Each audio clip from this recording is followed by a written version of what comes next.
નમસ્તે વિદ્યાર્થી મિત્રો, મારું નામ મોહમ્મદ સૈબત છે. હું શ્રી કેજે પોલિટેકનિકમાં અભ્યાસ કરું છું 4th સેમ.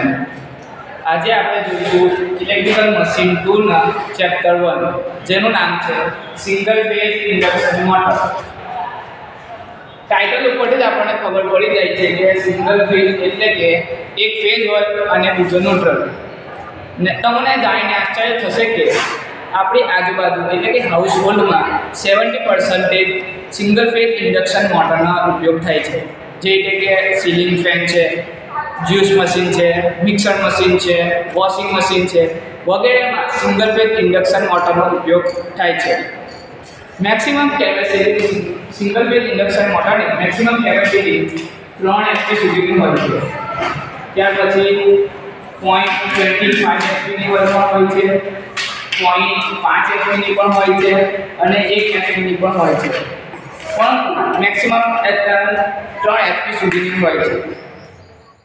ઇન્ડક્શન એક આવે છે ઇન્ડક્શન અને બીજો આવે છે કન્ડક્શન. ઇન્ડક્શન એટલે કે આપણે આકૃતિમાં સમજીએ. અહીં અમે પાવર સપ્લાય આપ્યો તો એક પાવર અહીંયા નીચે જાય છે અને બીજો પાવર સામે જાય છે. જ્યારે કોઈ કોમ્પોનન્ટને ફિઝિકલી કનેક્શન કરવામાં આવે તો થ્રુ કન્ડક્શન દ્વારા કરવામાં આવે છે. પરંતુ આપણે જોવાનું છે ઇન્ડક્શન, જ્યાં ટ્રાન્સફોર્મરનો વર્કિંગ પ્રિન્સિપલ જોઈએ. એટલે કે પ્રાઇમરી વાઇન્ડિંગમાં ફ્લક્સ બીજો સેકન્ડરી વાઇન્ડિંગના ફ્લક્સને કટ કરે તો તેમાં EMF ઇન્ડ્યુસ થાય છે. તો જે પાવર સપ્લાય થાય છે તે થ્રુ ઇન્ડક્શન દ્વારા થાય છે. મોટર એટલે કે આપણે સપ્લાય આપીએ તો તે રોટેટ થાય છે, તેને મોટર કહેવાય. મોટર આપણે બ્લોક ડાયાગ્રામ અહીં જોઈએ. એક મોટર છે સિંગલ ફેઝ ઇન્ડક્શન મોટર.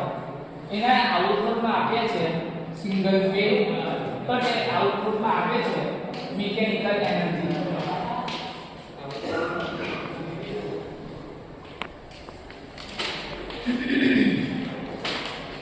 તો આપણે તેનો વર્કિંગ પ્રિન્સિપલ જોઈએ કે જ્યારે આપણે સિંગલ ફેઝ ઇન્ડક્શન મોટરને સિંગલ ફેઝ સપ્લાય આપે છે તો તે સ્ટેટરમાં આપે છે. સ્ટેટરમાંથી રોટરમાં જાય છે. રોટરના કંડક્ટરને કટ કરે છે. તેના દ્વારા મેગ્નેટિક ફિલ્ડ ઉત્પન્ન થાય છે. આપણે અહીં જોઈએ સિંગલ ફેઝ સપ્લાય આપે અને રોટરમાં સપ્લાય આપે સિંગલ ફેઝ, તો ત્યારમાં રોટેટિંગ મેગ્નેટિક ફિલ્ડ ઉત્પન્ન થાય છે. રોટેટિંગ મેગ્નેટિક ફિલ્ડ ઉત્પન્ન થવાથી રોટરના કંડક્ટરને કટ કરે છે. રોટરના કંડક્ટર કટ થવાથી એમાં EMF ઉત્પન્ન થાય છે. EMF ના કારણે તેમાં કરંટ I ઉત્પન્ન થાય છે અને કરંટના કારણે તેમાં ટોર્ક પેદા થાય છે અને ટોર્ક દ્વારા રોટર મોટર ફરવાનું સ્ટાર્ટ કરે છે. પરંતુ તકલીફ હવે શરૂ થાય છે, કારણ કે single phase induction motor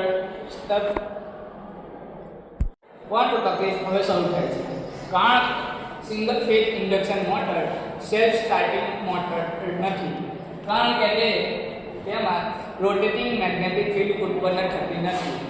rotating magnetic field ઉત્પન્ન કરવા માટે આપણે 3 ફેઝ સપ્લાય અથવા તો 2 ફેઝ સપ્લાય આપવો પડે છે. 2 ફેઝ સપ્લાય આપવા માટે રોટેટિંગ મેગ્નેટિક ફિલ્ડ ઉત્પન્ન કરવા માટે કોઈ પણ બે વસ્તુમાંથી આપણે એક વસ્તુ રોટેટિંગ રાખવી પડે છે, જેમાં એક છે કંડક્ટર અને બીજું છે મેગ્નેટિક ફિલ્ડ.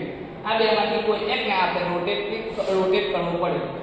પહેલા તો કંડક્ટર તો બાય નેચરલી રોટેટ થવાના નથી. બીજું છે magnetic field. Single phase induction મોટરમાં રોટેટિંગ મેગ્નેટિક ફિલ્ડ જનરેટ થતું નથી, એટલા માટે આપણે તેને 3 ફેઝ અથવા 2 ફેઝ સપ્લાયમાં કન્વર્ટ કરવું. હવે આપણે જોઈએ ટાઇપ્સ ઓફ મોટર. 5 ટાઈપની મોટર હોય છે. Number 1 shaded pole induction run motor, બીજી resistance start induction run motor, ત્રીજી capacitor start induction run motor, ચોથી capacitor start capacitor run single value અને પાંચમી capacitor start capacitor run double value. જેના main બે પાર્ટ છે, એક સ્ટેટર અને બીજું રોટર. સ્ટેટર એટલે કે જે સ્ટેટેડ રોટર એટલે કે જે ફળે.